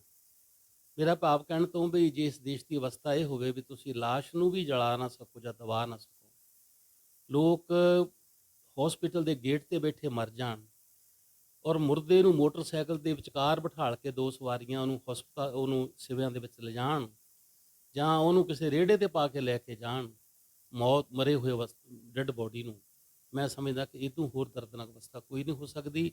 ਇਹ ਕਿਸੇ ਕੁਦਰਤੀ ਕਰੋਪੀ ਨਹੀਂ ਹੈ, ਇਹ ਸਰਕਾਰਾਂ ਦੀ ਨਲਾਇਕੀ ਹੈ ਤੇ ਖਾਸ ਤੌਰ ਤੇ ਮੋਦੀ ਸਰਕਾਰ ਦੀ ਨਲਾਇਕੀ ਹੈ। ਜਦੋਂ ਇਹ ਕਰੋਨਾ ਸ਼ੁਰੂ ਹੋਇਆ ਉਸ ਵੇਲੇ ਦੁਨੀਆ ਦੇ ਸਾਇੰਸਦਾਨਾਂ ਨੇ ਕਿਹਾ ਵੀ ਕਰੋਨਾ ਦਾ ਆਹ ਦੌਰ ਚੱਲਣਾ, ਇਸ ਲਈ ਦੁਨੀਆ ਦੇ ਅਗਾਂਹ-ਵਧੂ ਜਿਹੜੇ ਪੈਸੇ ਵਾਲੇ ਦੇਸ਼ ਆ ਉਹਨਾਂ ਨੇ ਇਹਦਾ ਇੰਤਜ਼ਾਮ ਵੀ ਕੀਤਾ, ਉੱਥੇ ਕਰੋਪੀ ਵੀ ਬਹੁਤ ਹੋਈ ਤੇ ਅਸੀਂ ਉਦੋਂ ਲੋਕਾਂ ਨੂੰ ਬੇਵਕੂਫ ਬਣਾ ਰਹੇ ਸੀ ਭਾਰਤੀਆਂ ਨੂੰ ਵੀ ਤੁਸੀਂ ਚਿੰਤਾ ਨਾ ਕਰੋ ਕਿਉਂਕਿ ਮੋਦੀ ਹੈਗਾ ਤੇ ਸਭ ਕੁਝ ਹੈਗਾ, ਮੋਦੀ ਤੋਂ ਬਿਨਾਂ ਕੋਈ ਚਿੰਤਾ ਨਾ ਕਰੋ। ਜਦ ਮੋਦੀ ਆ ਗਿਆ ਤਾਂ ਫਿਰ ਤਾਂ ਕਮਾਲ ਬਾਤ ਹੈ। ਇਸ ਲਈ ਤੁਸੀਂ ਤਾਂ ਕਦੀ ਥਾਲੀਆਂ ਖੜਕਾ ਦਿਓ, ਕਦੀ ਮੋਮਬੱਤੀਆਂ ਜਗਾ ਲਓ, ਕਦੀ ਤੁਸੀਂ ਇੱਦਾਂ ਕਰੋ ਵੀ ਗੋਬਰ ਨਾਲ ਨਹਾਇਆ ਕਰੋ ਬਹਿ ਕੇ, ਪਿਸ਼ਾਬ ਪੀ ਲਓ ਗਊ ਦਾ। ਇਹ ਪਖੰਡਬਾਜ਼ੀ ਕੀਤੀ ਜਾ ਰਹੀ ਸੀ, ਉਹ ਸਾਰਾ ਸਮਾਂ ਨਸ਼ਟ ਕੀਤਾ ਔਰ ਨਸ਼ਟ ਕਰਨ ਦਾ ਸਿੱਟਾ ਇਹ ਨਿਕਲਿਆ ਵੀ ਦੁਨੀਆ ਵਾਲਿਆਂ ਤਾਂ ਵੈਕਸੀਨ ਕੱਢ ਲੈ, ਟੀਕੇ ਲਾਤੇ ਲੋਕਾਂ ਦੇ, ਤੇ ਸਾਡੇ ਹੱਲੇ ਟੀਕੇ ਤਾਂ ਕੀ ਲੱਗਣੇ ਆ, ਲੋਕਾਂ ਨੂੰ ਹਸਪੀਟਲ ਗਿਆ ਨੂੰ ਬੈੱਡ ਨਹੀਂ ਮਿਲ ਰਿਹਾ, ਦਵਾਈ ਨਹੀਂ ਮਿਲ ਰਹੀ, ਕੋਈ ਨਾ ਕੋਈ ਬਹੁਤ ਮਾੜੀ ਅਵਸਥਾ ਆ। ਔਰ ਮੈਂ ਸਮਝਦਾ ਕਿ ਇਸ ਅਵਸਥਾ ਨੇ ਸਾਡਾ ਪੋਲ ਖੋਲ੍ਹ ਦਿੱਤੀ ਆ, ਖਾਸ ਤੌਰ 'ਤੇ ਮੋਦੀ ਸਰਕਾਰ। ਦੂਜੀ ਗੱਲ ਜਿੱਥੋਂ ਤੇ ਕਮਿਊਨਿਸਟਾਂ ਦਾ ਰੋਲ ਹੈ, ਇਹ ਸੱਚਾਈ ਆ ਵੀ ਆਜ਼ਾਦੀ ਤੋਂ ਬਾਅਦ, ਕਿਉਂਕਿ ਆਜ਼ਾਦੀ ਦੀ ਲਹਿਰ 'ਚ ਹਿੱਸਾ ਕਮਿਊਨਿਸਟਾਂ ਨੇ ਬਹੁਤ ਲਿਆ ਸੀ, ਭਗਤ ਸਿੰਘ ਹੋਰੀ, ਗਦਰ ਪਾਰਟੀ ਵਾਲੇ, ਔਰ ਜਿੰਨੇ ਦੇਸ਼ ਭਗਤ ਬਚੇ ਸੀ ਜੀਂਦੇ 47 ਤੋਂ ਬਾਅਦ ਉਹਨਾਂ ਨੇ ਲਾਲ ਝੰਡੇ ਥੱਲੇ ਕੰਮ ਕੀਤਾ। ਇਹ ਖੁਸ਼ੀ ਦੀ ਗੱਲ ਸੀ। ਇਹ ਅੰਦੋਲਨ ਵੱਡਾ ਅੰਦੋਲਨ ਸੀ, ਕੋਈ ਸ਼ੱਕ ਨਹੀਂ। ਲੇਕਿਨ ਇਹ ਹਾਲੇ ਮੈਂ ਨਹੀਂ ਸਹਿਮਤ ਹੋ ਸਕਾਂਗਾ ਵੀ ਸਰਕਾਰਾਂ ਸਾਡੇ ਕਹੇ 'ਤੇ ਚੱਲਦੀਆਂ ਸੀ। ਉਹ ਜਿਹੜੇ ਲੋਕ ਇਹ ਦਾਅਵੇ ਕਰਦੇ ਸੀ ਸਰਕਾਰਾਂ ਸਾਡੇ ਕਹੇ ਚੱਲਦੀਆਂ, ਅਸਲ 'ਚ ਉਹਨਾਂ ਦੀ ਕਿਰਪਾ ਕਰਕੇ ਪੱਠਾ ਬੈਠਾ ਹੈ। ਸਰਕਾਰਾਂ ਚੱਲਦੀਆਂ ਲੋਕਾਂ ਦੀ ਹਮਾਇਤ ਨਾਲ। ਜੇ ਅਸੀਂ ਲੋਕਾਂ ਦੀ ਵੱਡੀ ਹਮਾਇਤ ਨਹੀਂ ਜੋੜ ਸਕਾਂਗੇ ਤੇ ਸਰਕਾਰਾਂ ਨੂੰ ਅਸੀਂ ਫਿਰ ਕੋਈ ਜਾਦੂ ਟੂਣਾ ਥੋੜ੍ਹੀ ਚਲਾ ਸਕਾਂਗੇ। ਇਸ ਨਹਿਰੂ ਸਰਕਾਰ ਨੇ ਤੇਲੰਗਾਨਾ ਦੇ ਹਥਿਆਰਬੰਦ ਘੋਲ ਨੂੰ ਹਜ਼ਾਰਾਂ ਕਿਸਾਨਾਂ ਨੂੰ ਮੌਤ ਦੇ ਘਾਟ ਉਤਾਰ ਦਿੱਤਾ। ਮੁੜ ਕੇ ਫਿਰ ਨਿਜ਼ਾਮ ਹੈਦਰਾਬਾਦ ਨੂੰ ਜ਼ਮੀਨਾਂ ਮੋੜਤੀਆਂ ਕਿਸਾਨਾਂ ਦੇ ਕਬਜ਼ੇ ਥੱਲੇ ਲੈ ਕੇ। ਇਹ ਸਰਕਾਰ ਕਾਂਗਰਸ ਦੀ ਸੀ ਜਿਹਨੇ ਐਮਰਜੈਂਸੀ ਲਾ ਕੇ ਦੇਸ਼ ਵਿੱਚ ਇੱਕ ਬੰਦੀਖਾਨਾ ਬਣਾ ਦਿੱਤਾ ਸੀ, ਹਜ਼ਾਰਾਂ ਲੋਕਾਂ ਨੂੰ ਜੇਲ੍ਹ ਸੁੱਟਿਆ ਸੀ। ਇਸ ਕਾਂਗਰਸ ਦੇ ਰਾਜ 'ਚ ਇਕੱਲੇ ਬੰਗਾਲ 'ਚ 1200 ਬੰਦਾ ਗੋਲੀਆਂ ਨਾਲ ਮਾਰਤਾ ਸੀ ਕਾਂਗਰਸ ਨੇ ਐਮਰਜੈਂਸੀ ਦੌਰਾਨ। ਇਹ ਅਸੀਂ ਉਸ ਰਾਜ ਨੂੰ ਦੇਖਿਆ ਆ। ਲੇਕਿਨ ਇਹ ਗੱਲ ਠੀਕ ਆ ਕਿ ਉਸ ਵੇਲੇ ਕਮਿਊਨਿਸਟ ਜਦੋਂ ਲੜਦੇ ਸਨ ਉਦੋਂ ਫਿਰ ਬੰਗਾਲ ਦੇ ਵਿੱਚੋਂ ਕੁਝ ਜਿੱਤ ਜਾਣਾ, ਕੇਰਲਾ 'ਚੋਂ ਜਿੱਤ ਜਾਣਾ, ਲੋਕਾਂ ਨੇ ਖੜਨਾ। ਮੈਂ ਉਸ ਭੀੜ ਨੂੰ ਨਿੰਦਦਾ ਨਹੀਂ, ਲੇਕਿਨ ਉੱਦਾਂ ਕਮਿਊਨਿਸਟ ਇਸ ਹਾਲੇ ਕਾਬਲ ਨਹੀਂ ਸਨ ਬਣੇ ਹਾਲੇ ਤੱਕ ਕਿ ਜਿਹੜੀ ਕਹਿੰਦੇ ਸਰਕਾਰ ਦਿੱਲੀ ਦੀ ਚੱਲੇ। ਜੇ ਕੋਈ ਚਲਾਉਂਦਾ ਸੀ ਸਰਕਾਰ ਉਹ ਆਪਣੀ ਮਰਜ਼ੀ ਨਾਲ ਚਲਾਉਂਦਾ ਸੀ, ਸਿਰਫ ਅਸੀਂ ਮੁੱਖ ਦੀ ਬੱਲੇ ਬੱਲੇ ਕੋਈ ਬੰਦਾ ਕਰ ਸਕਦਾ। ਹਾਂ, ਕੁਝ ਕਮਜ਼ੋਰੀਆਂ ਹੁਣ ਸਾਹਮਣੇ ਆ ਗਈਆਂ। ਬੰਗਾਲ ਦੀ ਸਰਕਾਰ 37 ਸਾਲ ਰਾਜ ਕਰਨ ਤੋਂ ਬਾਅਦ ਉਹਦਾ ਇੱਕ ਵੀ ਬੰਦਾ ਨਾ ਚੁਣਿਆ ਜਾਣਾ। ਉਹਨੇ ਫਿਰ ਸਿੱਧ ਕਰਤਾ ਵੀ ਅਸਲ 'ਚ ਲੋਕ ਜਿਹੜੇ ਆ ਇਹ ਬੈਂਕ ਦਾ ਫਿਕਸਡ ਡਿਪੋਜ਼ਿਟ ਨਹੀਂ ਹੈ ਤੇ ਲੋਕੋ ਮੈਂ ਤੁਹਾਡੇ ਵਾਸਤੇ ਬਹੁਤ ਕੁਝ ਕੀਤਾ ਸੀ 40 ਸਾਲ ਪਹਿਲਾਂ, ਹੁਣ ਤੁਸੀਂ ਪੱਕੇ ਤੌਰ ਤੇ ਸਾਰੀ ਜ਼ਿੰਦਗੀ ਸੈਂਚਰੀ ਵਾਈ ਮਿਲਣਾ ਰਹਿਣਾ। ਨਹੀਂ, ਇੱਦਾਂ ਨਹੀਂ ਲੋਕ ਸੋਚਦੇ। ਜਿਨ੍ਹਾਂ ਲੋਕਾਂ ਨੇ ਬੰਗਾਲ ਸਾਨੂੰ ਸੱਤਾ ਦਿੱਤੀ, 1200 ਬੰਦੇ ਸ਼ਹੀਦ ਕਰਵਾ ਕੇ ਵੀ ਸਿਰ ਨਹੀਂ ਨੀਵਾਂ ਕੀਤਾ ਕਾਂਗਰਸ ਦੇ ਸਾਹਮਣੇ। ਅੱਜ ਉਹਨਾਂ ਲੋਕਾਂ ਨੇ ਕਿਹਾ ਨਹੀਂ ਵੀ ਸਾਨੂੰ ਤੁਸੀਂ ਮਨਜ਼ੂਰ ਨਹੀਂ ਹੋ, ਤੁਹਾਡੇ ਕੰਮ ਕਰਨ ਦਾ ਢੰਗ ਠੀਕ ਨਹੀਂ ਸੀ। ਇੱਕ ਵੱਖਰਾ ਵਿਸ਼ਾ ਹੈ, ਉਹ ਵਿਚਾਰਿਆ ਜਾਏਗਾ ਇਤਿਹਾਸ ਵਿੱਚ, ਲੇਕਿਨ ਸਾਡੇ ਲਈ ਬਹੁਤ ਕਮਜ਼ੋਰੀ ਦੀ ਗੱਲ ਆ। ਕੇਰਲਾ ਜਿੱਤਿਆ, ਕੇਰਲਾ ਜਿੱਤਣ ਦੀ ਖੁਸ਼ੀ ਹੈ, ਕੇਰਲਾ ਨੇ ਕੋਈ ਚੰਗਾ ਕੰਮ ਕੀਤਾ, ਲੇਕਿਨ ਕੇਰਲਾ ਨੂੰ ਵੀ ਬੰਗਾਲ ਵਾਲੇ ਸਬਕ ਤੋਂ ਸਿੱਖਣਾ ਚਾਹੀਦਾ ਹੈ। ਇਹ ਕੇਰਲਾ ਦੀ ਜਿੱਤ ਤੋਂ ਵੀ ਨਸ਼ੇ 'ਚ ਗਮਰੂਰ ਹੋ ਕੇ ਨਹੀਂ ਹੈ। ਜੇ ਬੰਗਾਲ ਵਿੱਚ ਅਸੀਂ ਸਿੱਧੇ ਰਾਜ ਕਰਨ ਤੋਂ ਬਾਅਦ ਢਹਿ ਢੇਰੀ ਹੋ ਗਏ ਆ, ਜੇ ਅਸੀਂ ਆਪਣੀਆਂ ਅੰਦਰੂਨੀ ਗਲਤੀਆਂ ਨਹੀਂ ਸੋਧਾਂਗੇ ਤਾਂ ਸਾਡੀ ਅਵਸਥਾ ਕਿਤੇ ਵੀ ਮਾੜੀ ਹੋ ਸਕਦੀ ਹੈ। ਇਸ ਲਈ ਸਾਨੂੰ ਅੱਜ ਵੀ ਜਿਹੜਾ ਸਾਡੀ ਲਹਿਰ ਵਿੱਚ ਜਿੱਥੇ ਮਹਾਨਤਾ ਬਹੁਤ ਹੈ, ਅਸੀਂ ਲੜਨ ਵਾਲੇ ਲੋਕ ਆ, ਇਮਾਨਦਾਰੀ ਨਾਲ ਰਾਜਨੀਤੀ ਕਰਦੇ ਹਾਂ। ਅਸੀਂ ਕਦੀ ਇਹਨੂੰ ਪੈਸੇ ਲਈ ਨਹੀਂ ਕੰਮ ਕੀਤਾ, ਲੇਕਿਨ ਨਾਲ ਜਿਹੜੀਆਂ ਸਾਡੀਆਂ ਕੋਈ ਲੋਕਾਂ ਨਾਲ ਜੁੜਨ ਦੀਆਂ ਗਲਤੀਆਂ ਆ ਉਹਦੇ ਵਿੱਚ ਸਾਨੂੰ ਵਿਚਾਰ ਕਰਨੀ ਚਾਹੀਦੀ ਆ। ਸਾਡੀਆਂ ਭੁੱਲਾਂ ਜਿਹੜੀਆਂ ਹੋਈਆਂ ਉਹ ਭੁੱਲਾਂ ਨੂੰ ਸੁਧਾਰਨਾ ਚਾਹੀਦਾ ਆ ਤਾਂ ਕਿ ਸਾਡੀ ਮੂਵਮੈਂਟ ਹੋਵੇ। ਤੀਜੀ ਗੱਲ ਮੈਂ ਇਹ ਕਹਿਣੀ ਚਾਹੁੰਦਾ ਇਹਦੇ ਵਿੱਚ ਵੀ ਜਿਹੜਾ ਇਹ ਅੱਜ ਦਾ ਸਮਾਂ ਵੀ ਹੈ, ਚਾਹੇ ਕਮਿਊਨਿਸਟਾਂ ਦੇ ਕੋਲ ਬੰਗਾਲ ਨਹੀਂ ਹੈ, ਪਰ ਮੈਂ ਨਹੀਂ ਸਮਝਦਾ ਜਿਹੜਾ ਦੇਸ਼ ਦਾ ਅੰਦੋਲਨ ਕਿਸਾਨਾਂ ਦਾ ਚੱਲ ਰਿਹਾ ਇਹਦੇ ਵਿੱਚ ਇੱਕ ਕਮਿਊਨਿਸਟਾਂ ਵਾਲੀ ਰੂਹ ਨਹੀਂ ਹੈ। ਇਹਦੇ ਵਿੱਚ ਇੱਕ ਕਮਿਊਨਿਸਟਾਂ ਦੀ ਰੂਹ ਕੰਮ ਕਰਦੀ। ਇਹ ਕਮਿਊਨਿਸਟਾਂ ਦਾ ਅੰਦੋਲਨ ਨਹੀਂ ਹੈ, ਮੈਂ ਸਾਫ਼ ਕਹਿਣਾ ਚਾਹੁੰਦਾ। ਇਸ ਅੰਦੋਲਨ 'ਚ ਕਾਂਗਰਸ, ਅਕਾਲੀ, ਸਿੱਖ, ਹਿੰਦੂ, ਸਮਾਜਿਕ ਸੰਸਥਾਵਾਂ ਸਾਰੀਆਂ ਸ਼ਾਮਲ ਹੈ। ਇਹ ਗੈਰ ਰਾਜਸੀ ਅੰਦੋਲਨ ਹੈ। ਇਹ ਅੰਦੋਲਨ ਵਿੱਚ ਲੋਕਾਂ ਨੇ ਸਾਰਾ ਕੁਝ ਭੁੱਲ ਕੇ ਆਪਣਾ ਏਕਾ ਬਣਾ ਕੇ ਦਿਖਾਇਆ। ਇਹ ਦਾਅਵਾ ਕੋ ਕਰੇ ਪਾਰਟੀ ਵੀ ਮੇਰੇ ਕਿਸੇ ਨੋ ਇੱਦਾਂ ਨਹੀਂ ਚੱਲ ਰਿਹਾ, ਪਰ ਇਹ ਸੱਚ ਆ ਕਿ ਇਹਦੇ ਪਿੱਛੇ ਇੱਕ ਜਥੇਬੰਦ ਤਾਕਤ ਜਿਹੜੀ ਮਹੀਨਿਆਂ ਬੱਧੀ ਉੱਥੇ ਲੱਖ ਲੱਖ ਬੰਦਾ ਲੈ ਕੇ ਬੈਠੀ ਆ ਜਾਂ 20,000 ਬੰਦਾ ਜਾ ਸਕਦੀ ਆ, ਉਹਦੇ ਪਿੱਛੇ ਬਹੁਤ ਜ਼ਿਆਦੀਆਂ ਵੱਡੀਆਂ ਤਰ੍ਹਾਂ ਉਹ ਇਸ ਵਿਚਾਰਧਾਰਾ ਵਾਲੀਆਂ ਭਗਤ ਸਿੰਘ ਦੀ ਵਿਚਾਰਧਾਰਾ ਵਾਲੀਆਂ। ਇਹ ਖੁਸ਼ੀ ਹੈ ਸਾਨੂੰ। ਔਰ ਲੋਕਾਂ 'ਚ ਜਿਹੜਾ ਅੰਤਰ ਹੁੰਦਾ ਸੀ ਕਿਸੇ ਵੇਲੇ ਤੇ ਨਾਨਕ ਦਾ ਫਲਸਫਾ ਤੇ ਭਗਤ ਸਿੰਘ ਦਾ ਵਿਚਾਰ ਕਿਤੇ ਸੁਮੇਲ ਵੀ ਹੋ ਸਕਦਾ ਤੇ ਡਾਕਟਰ ਭੀਮਰਾਓ ਅੰਬੇਦਕਰ ਜੀ ਦਾ ਜਿਹੜਾ ਸੰਵਿਧਾਨ ਆ ਉਹਦਾ ਵੀ ਕੋਈ ਹਿੱਸਾ ਪੈ ਸਕਦਾ, ਉਸ ਲਹਿਰ ਦਾ ਵੀ ਸਾਡੇ ਨਾਲ। ਮੈਂ ਇਸ ਕਿਸਾਨ ਅੰਦੋਲਨ ਨੇ ਜਿੱਥੇ ਕਿਸਾਨਾਂ ਦੇ ਮੁੱਦਿਆਂ ਤੇ ਸਾਡੀ ਬਹੁਤ ਵੱਡੀ ਏਕਤਾ ਬਣਾਈ ਹੈ, ਉੱਥੇ ਇਸ ਕਿਸਾਨ ਅੰਦੋਲਨ ਵਿੱਚ ਜਿਹੜੇ ਸਾਡੇ ਸਿੱਖ ਭਾਈਚਾਰਾ, ਧਾਰਮਿਕ ਸੰਸਥਾਵਾਂ, ਬੀ ਆਰ ਅੰਬੇਦਕਰ ਜੀ ਨੂੰ ਮੰਨਣ ਵਾਲੇ ਉਹਦੇ ਫੋਲੋਅਰਸ, ਦਲਿਤ ਸਮਾਜ ਸਾਡਾ, ਵਪਾਰੀ, ਔਰਤਾਂ ਜਿੱਡੀ ਵੱਡੀ ਗਿਣਤੀ 'ਚ ਆਈਆਂ, ਮੈਂ ਸਮਝਦਾ ਕਿ ਅੰਦੋਲਨ ਦੀ ਕਾਮਯਾਬੀ। ਔਰ ਇਹ ਸਾਰੇ ਕੰਮ ਦੇ ਪਿੱਛੇ ਇੱਕ ਮਿਕਨਾਤੀਸੀ ਕੰਮ ਕਰਦੀ ਕਮਿਊਨਿਸਟਾਂ ਨੇ। ਅਸੀਂ ਇਸ ਗੱਲ ਤੋਂ ਮਾਣ ਵੀ ਕਰਦੇ ਹਾਂ, ਪਰ ਲੇਕਿਨ ਹੰਕਾਰ ਤੋਂ ਬਿਨਾਂ ਕਹਿੰਦੇ, ਨਿਮਰਤਾ ਨਾਲ ਕਹਿੰਦੇ ਹਾਂ ਵੀ ਅਸੀਂ ਇਹਨੂੰ ਹੋਰ ਵੱਡੇ ਤੋਂ ਵੱਡਾ ਕਰਾਂਗੇ। ਅਸੀਂ ਇਹਦੀ ਲੀਡਰਸ਼ਿਪ ਨਹੀਂ ਸਥਾਪਿਤ ਕਰਨਾ, ਅਸੀਂ ਕੀਤਾ ਬਹੁਤ ਹੈ, ਲੇਕਿਨ ਇਹ ਸੱਚਾਈ ਆ। ਸਾਡੇ ਜਮਹੂਰੀ ਕਿਸਾਨ ਸਭਾ ਦੇ ਕਾਨੂੰ ਕੁਲਵੰਤ ਸਿੰਘ ਸੰਧੂ ਹੋਰੀ, ਸਤਨਾਮ ਸਿੰਘ ਜੀ ਨਾਲਾ ਹੋਣੀ, ਬਾਕੀ ਜਥੇਬੰਦੀਆਂ ਵੀ ਉਹ ਹੈਗੀਆਂ, ਉਹ ਵੀ ਕੋਈ ਘੱਟ ਨਹੀਂ ਜ਼ਿੰਮੇਵਾਰ, ਵੀ ਤਗੜੀਆਂ ਹੋ ਕੇ ਲੱਗੀਆਂ ਆ, ਇੱਕ ਹੋ ਕੇ ਲੱਗੇ ਸਾਰੇ ਹੀ। ਮੈਂ ਸਮਝਦਾ ਕਿ ਚਾਹੇ ਕਮਿਊਨਿਸਟਾਂ ਦਾ ਬੰਗਾਲ 'ਚ ਨਹੀਂ ਵੀ ਕੋਈ ਬੰਦਾ ਜਿੱਤਿਆ, ਜਾਂ ਤੁਸੀਂ ਜੇ ਅਸੈਂਬਲੀ ਪੰਜਾਬ ਦੀ ਦੇਖੋਗੇ ਸ਼ਾਇਦ ਉਹਦੇ 'ਚ ਕਮਿਊਨਿਸਟ ਨਹੀਂ ਹੈ ਕੋਈ, ਲੇਕਿਨ ਥੱਲੇ ਧਰਾਤਲ 'ਤੇ ਜੇ ਲੋਕਾਂ ਦੀ ਕੋਈ ਬਾਂਹ ਫੜਦਾ ਆ, ਚਾਹੇ ਕਿਸਾਨਾਂ ਦੀ ਚਾਹੇ ਮੁਲਾਜ਼ਮਾਂ ਦੀ, ਤਾਂ ਮੈਂ ਸਮਝਦਾ ਉਹ ਇਹ ਵਿਚਾਰਧਾਰਾ ਆ। ਹਾਂ, ਹਾਲੇ ਉਹਨੂੰ ਸ਼ਬਦ ਕਮਿਊਨਿਸਟ ਨਾ ਵਰਤਾਂ ਮੈਂ ਵੀ ਫਲਾਨੀ ਪਾਰਟੀ ਆ, ਇੱਕ ਵਿਚਾਰਧਾਰਾ ਅਗਾਂਹ ਵਧੂ ਵਿਚਾਰਧਾਰਾ, ਜਿਹੜੀ ਵਿਚਾਰਧਾਰਾ ਬਾਬੇ ਨਾਨਕ ਦੀ ਆ, ਜਿਹੜੀ ਵਿਚਾਰਧਾਰਾ ਗੁਰੂ ਗੋਬਿੰਦ ਸਿੰਘ ਜੀ ਦੀ ਆ, ਜਿਹੜੀ ਵਿਚਾਰਧਾਰਾ ਬੰਦੇ ਬਹਾਦਰ ਦੀ ਆ, ਜਿਹੜੀ ਵਿਚਾਰਧਾਰਾ ਭਗਤ ਸਿੰਘ ਦੀ ਆ ਤੇ ਗਦਰ ਪਾਰਟੀ ਵਾਲਿਆਂ ਦੀ। ਇਹ ਉਹ ਵਿਚਾਰਧਾਰਾ ਥੱਲੇ ਕੰਮ ਹੋ ਰਿਹਾ। ਸਾਨੂੰ ਇਸ ਗੱਲ ਦੀ ਖੁਸ਼ੀ ਆ। ਇਹ ਸਾਰੀਆਂ ਵਿਚਾਰਧਾਰਾਵਾਂ ਇਕਜੁੱਟ ਹੋ ਕੇ ਕਿਸਾਨ ਅੰਦੋਲਨ ਨੂੰ ਚਲਾ ਰਹੇ। ਅਸਲ ਜੀ ਤੁਹਾਡੇ ਸਾਥੀ ਰਹੇ ਆ ਸਰਦਾਰ ਹਰਕਿਸ਼ਨ ਸਿੰਘ ਸਰਜੀਤ ਜੀ, ਉਹ ਅਕਸਰ ਸਟੇਜਾਂ ਤੋਂ ਕਹਿੰਦੇ ਹੁੰਦੇ ਵੀ ਜਿੰਨਾ ਚਿਰ ਮੈਂ ਜੀਂਦਾ ਆ ਮੈਨੂੰ ਕੋਈ ਵੀ ਪੈਂਤੜਾ ਬਦਲਣਾ ਪਵੇ, ਮੈਂ ਫਿਰਕਾ ਪ੍ਰਸਤ ਬੀਜੇਪੀ ਨੂੰ ਸੱਤਾ 'ਚ ਨਹੀਂ ਆਉਣ ਦੇਵਾਂਗਾ। ਚਾਹੇ ਕਿ ਉਹ ਇਸ ਵਜ੍ਹਾ ਕਰਕੇ ਹੀ ਕਾਂਗਰਸ ਦਾ ਸਾਥ ਦਿੰਦੇ ਗਏ, ਤਾਂ ਅੱਜ ਹਾਲਾਤ ਜਿਹੜੇ ਆ ਕਮਿਊਨਿਸਟ ਪਾਰਟੀਆਂ ਦੇ ਜਿਹੜੇ ਆ ਉਹ ਬਹੁਤ ਥੱਲੇ ਧਰਾਤਲ ਵੱਲ ਨੂੰ ਚਲੇ ਗਏ ਆ। ਪਰ ਉਹ ਇਸ ਗੱਲ 'ਚ ਕਾਮਯਾਬ ਰਹੇ ਆ ਕਿ ਉਹਨਾਂ ਨੇ ਆਪਣੀ ਵਾਹ ਲੱਗਦੀ ਤੱਕ ਬੀਜੇਪੀ ਨੂੰ ਸੱਤਾ ਤੋਂ ਦੂਰ ਰੱਖਿਆ। ਪਰ ਅੱਜ ਮੰਗਤ ਰਾਮ ਪਾਸਲਾ ਦੀ ਨਿਗਾਹ ਜਿਹੜੀ ਜਾਂ ਪੋਲੀਟੀਕਲ ਸਮਝ ਕੀ ਕਹਿੰਦੀ ਆ ਕਿ ਜਿਹੜੀ ਇਹ ਫਿਰਕਾ ਪ੍ਰਸਤ ਪਾਰਟੀ ਜਿਹੜੀ ਇਸ ਵੇਲੇ ਭਾਰਤ ਤੇ ਕਾਬਜ ਹੋ ਕੇ ਬੈਠੀ ਆ, ਇਹਦਾ ਜਿਹੜਾ ਆ ਆਉਣ ਵਾਲਾ ਸਮਾਂ ਜਿਹੜਾ ਆ ਉਹ ਕਿਸਾਨੀ ਅੰਦੋਲਨ ਨੂੰ ਲੈ ਲਈਏ, ਲੋਕਾਂ 'ਚ ਵਿਰੋਧਤਾ ਲੈ ਲਈਏ, ਇਹ ਸਾਰੇ ਮੁੱਦਿਆਂ ਨੂੰ ਦੇਖ ਕੇ ਕੋਈ ਲੱਗਦਾ ਕਿ ਭਵਿੱਖ ਵਿੱਚ ਇਹਨਾਂ ਦਾ ਸਮਾਂ ਜਿਹੜਾ ਆ ਉਹ ਖਤਮ ਹੋਣ ਵਾਲਾ ਆ, ਤੇ ਜਾਂ ਇਹਨਾਂ ਤੇ ਅਸਰ ਇਹਨਾਂ ਗੱਲਾਂ ਦਾ ਪਊਗਾ ਜਿਹੜਾ ਲੋਕਾਂ ਦੇ ਮਨਾਂ ਦੇ ਵਿੱਚ ਇਸ ਵੇਲੇ ਬਹੁਤ ਭਾਰੀ ਰੋਸ ਆ। ਦੇਖੋ, ਮੈਂ ਸੁਰਜੀਤ ਜੀ ਦੁਨੀਆ 'ਚ ਨਹੀਂ ਹੈ, ਮੈਂ ਉਸ ਪਾਰਟੀ ਦੇ ਵੱਡੇ ਆਗੂ ਸਨ, ਮੈਂ ਵੀ ਉਸ ਪਾਰਟੀ 'ਚ ਕੰਮ ਕਰਦਾ ਸਾਂ। ਪਰ ਮੈਨੂੰ ਇਸ ਗੱਲ ਦਾ ਗਿਲਾ ਰਹਿੰਦਾ ਆ ਵੀ ਕਾਂਗਰਸ ਜਦੋਂ ਸਟੇਜ ਤੇ ਮੰਚ ਤੇ ਬੋਲਦੇ ਆ, ਉਹ ਧਰਾਤਲ ਤੇ ਖੜੇ ਹੋ ਕੇ ਬੋਲਣੇ ਚਾਹੀਦੇ ਆ। ਉਹਨਾਂ ਦੀ ਜ਼ੁਬਾਨ 'ਚੋਂ ਇੱਕ ਸ਼ਬਦ ਨਿਕਲਿਆ ਜਿਹੜਾ ਆ ਲੋਕੀ ਉੱਤੇ ਭਰੋਸਾ ਕਰਨ। ਇਹ ਕਹਿਣਾ ਵੀ ਉਹਨਾਂ ਦੀ ਜ਼ਿੰਦਗੀ 'ਚ ਕਦੀ ਫਿਰਕਾਪ੍ਰਸਤੀ ਨਹੀਂ ਆਈ। ਪੰਜਾਬ ਵਿੱਚ 67 ਵਿੱਚ ਵੀ 69 ਵਿੱਚ ਵੀ ਜਨਸੰਘ ਇੱਥੇ ਭਾਈਵਾਲ ਰਹੀ ਆ ਪੰਜਾਬ ਦੀ ਸਰਕਾਰ ਦਾ। ਦਿੱਲੀ 'ਚ ਵਾਜਪਾਈ ਸਰਕਾਰ ਉਹਨਾਂ ਦੇ ਵੇਲੇ ਹੀ ਬਣੀ ਹੈ। ਬੀਜੇਪੀ ਇੱਕ ਦਿਨ ਸੱਤਾ 'ਚ ਨਹੀਂ ਆ ਗਈ। ਬੀਜੇਪੀ ਸੱਤਾ ਤੇ ਆਉਣ ਲਈ ਪਿਛਲੇ ਲੰਮੇ ਸਮੇਂ ਸਾਲਾਂ ਤੋਂ ਲੱਗੀ ਹੀ ਹੈ। ਮਤਲਬ ਜੇ ਬੀਜੇਪੀ ਇੰਨੀ ਬੜੀ ਤਕੜੀ ਹੋਈ ਹੈ ਕਿਸੇ ਕਾਰਨ ਕਰਕੇ ਹੋਈ ਨਾ। ਇਸ ਕਰਕੇ ਇਹ ਕਹਿਣਾ ਵੀ ਮੈਂ ਕਿਸੇ ਬੰਦੇ ਨੇ ਰੋਕ ਲੈਣੀ ਸੀ ਬੀਜੇਪੀ ਕਿ ਨਹੀਂ, ਗੱਲ ਦੀ ਅਸਲ 'ਚ ਗੱਲ ਉਲਟ ਹੈ ਇਹਦੇ ਵੀ ਜੇ ਅਸੀਂ ਕਾਂਗਰਸ ਦੇ ਖਿਲਾਫ ਪ੍ਰੋਪਰਲੀ ਲੜਾਈ ਲੜੀ ਹੁੰਦੀ ਕੰਪਰੋਮਾਈਜ਼ ਤੋਂ ਬਿਨਾਂ, ਸ਼ਾਇਦ ਕਾਂਗਰਸ ਤੋਂ ਬਾਅਦ ਬੀਜੇਪੀ ਸੱਤਾ 'ਚ ਨਾ ਆਉਂਦੀ। ਅਸੀਂ ਤੀਜੇ ਮੋਰਚੇ ਦੇ ਵਿੱਚ ਹੋਰ ਲੋਕੀ ਜਿਹੜੇ ਲੜਾਈ ਦੇ ਆਧਾਰ ਦੇ ਉੱਤੇ ਉਹ ਹੁੰਦੇ। ਇਹ ਬਦਕਿਸਮਤੀ ਆ, ਮੈਂ ਨਿੰਦਾ ਨਹੀਂ। ਲੇਕਿਨ ਜਿਹੜੀ ਤੁਸੀਂ ਕਹਿ ਰਹੇ ਹੋ ਗੱਲ ਵੀ ਇਸ ਕਿਸਾਨ ਅੰਦੋਲਨ ਤੋਂ ਬਾਅਦ ਲਾਜ਼ਮੀ ਆ ਜਿਹੜਾ ਇੱਕ ਦੇਸ਼ 'ਚ ਇੱਕ ਪੈਦਾ ਹੋ ਰਿਹਾ ਬਹੁਤ ਮਾਹੌਲ ਬੀਜੇਪੀ ਦੇ ਖਿਲਾਫ, ਉਹਦੇ ਵਿੱਚ ਬੀਜੇਪੀ ਖਿਲਾਫ ਵੀ ਲੋਕ ਹੈ ਤੇ ਉਹਨਾਂ ਨੀਤੀਆਂ ਤੋਂ ਵੀ ਖਿਲਾਫ ਹੈ ਜਿਹੜੀਆਂ ਨੀਤੀਆਂ ਨੇ ਸਾਨੂੰ ਕੰਗਲੇ ਕੀਤਾ ਹੈ। ਉਹ ਨੀਤੀਆਂ ਖਿਲਾਫ ਲੜਾਈ ਕਮਿਊਨਿਸਟ ਤੋਂ ਵੱਧ ਕੋਈ ਨਹੀਂ ਦੇ ਸਕਦਾ। ਇਸ ਲਈ ਸਾਡਾ ਯਤਨ ਇਹ ਆ ਵੀ ਮੋਦੀ ਦੇ ਖਿਲਾਫ ਲੜਾਈ ਵਿੱਚ ਸਾਰੇ ਇਕੱਠੇ ਕਰੀਏ, ਔਰ ਜਿਹੜੀਆਂ ਨੀਤੀਆਂ ਦੀ ਲੜਾਈ ਆ ਉਹਦੇ ਵਿੱਚ ਚਰਚੇ ਵੀ ਲੋਕਾਂ ਸਾਹਮਣੇ ਰੱਖੀਏ ਵੀ ਮੋਦੀ ਨੂੰ ਗੱਦੀ ਤੋਂ ਲਾਉਣ ਤੋਂ ਬਾਅਦ ਜੇ ਇਹੀ ਨੀਤੀਆਂ ਮੁੜ ਕੇ ਰਾਹੁਲ ਗਾਂਧੀ ਨੇ ਲਾਗੂ ਕਰਨੀਆਂ ਤਾਂ ਫਿਰ ਕੀ ਫਰਕ ਰਹੇਗਾ ਵੀ ਮੋਦੀ ਚਲਾ ਗਿਆ ਤੇ ਰਾਹੁਲ ਗਾਂਧੀ ਆ ਗਿਆ। ਤੇ ਆਮ ਰਾਜਨੀਤੀ ਵਿੱਚ ਵੀ ਲੋਕਾਂ ਨੂੰ ਕਹਿ ਰਹੇ ਆ ਕਿ ਪਹਿਲਾ ਮੁੱਖ ਕੰਮ ਹੈ ਮੋਦੀ ਨੂੰ ਗੱਦੀ ਤੋਂ ਲਾਉਣ ਦਾ, ਉਹ ਲਾਈਏ। ਉਦੋਂ ਬਾਅਦ ਫਿਰ ਜਿਹੜਾ ਸਾਡਾ ਹੈਗਾ ਆ ਵੀ ਦੂਜਾ ਪੱਖ ਨੀਤੀਆਂ ਦਾ, ਉਹ ਵੀ ਅਸੀਂ ਫਿਰ ਨਾਲ ਰੱਖੀਏ ਸਾਹਮਣੇ। ਬਿਨਾਂ ਨੀਤੀ ਬਦਲੇ ਤੋਂ ਦੇਸ਼ ਦੇ ਕਿਸਾਨਾਂ ਦਾ, ਮਜ਼ਦੂਰਾਂ ਦਾ ਕਲਿਆਣ ਨਹੀਂ ਹੋਣਾ। ਮੈਨੂੰ ਆਸ ਆ ਵੀ ਇਸ ਅੰਦੋਲਨ ਦੇ ਵਿੱਚੋਂ ਇਹ ਇੱਕ ਨਵੀਂ ਚਿਣਗ ਜਿਹੜੀ ਆ ਰਾਜਨੀਤੀ ਦੀ ਨਿਕਲੇਗੀ। ਅਸੀਂ ਕਾਹਲੇ ਨਹੀਂ ਹਾਂ ਇਸ ਗੱਲੋਂ ਵੀ ਮੈਂ ਐਮਪੀ ਬਣਦਾ ਕਿ ਕੋਈ ਫਲਾਨਾ ਐਮਐਲਏ ਬਣਦਾ ਕਿ ਨਹੀਂ ਬਣਦਾ।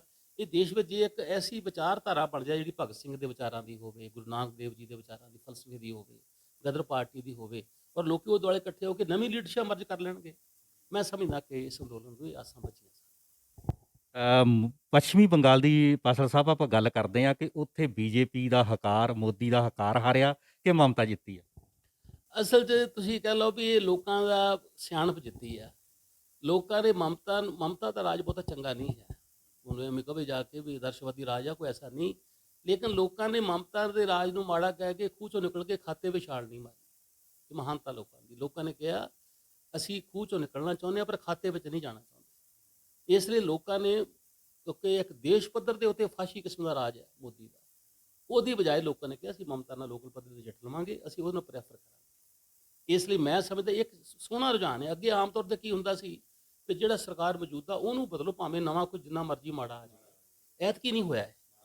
ਐਤਕੀ ਬੰਗਾਲ ਵਿੱਚ ਵੀ ਨਹੀਂ ਹੋਇਆ, ਕੇਰਲਾ 'ਚ ਨਹੀਂ ਹੋਇਆ। ਕੇਰਲਾ ਸਰਕਾਰ ਪੁਰਾਣੀ ਕਿਉਂ ਆ ਗਈ ਆ? ਕਿਉਂਕਿ ਉਹਨੂੰ ਦੇਖੇ ਇਹ ਚੰਗੇ ਕੰਮ ਕਰਦੀ, ਅਸੀਂ ਨਵੀਂ ਕਿਉਂ ਲਿਆਈਏ।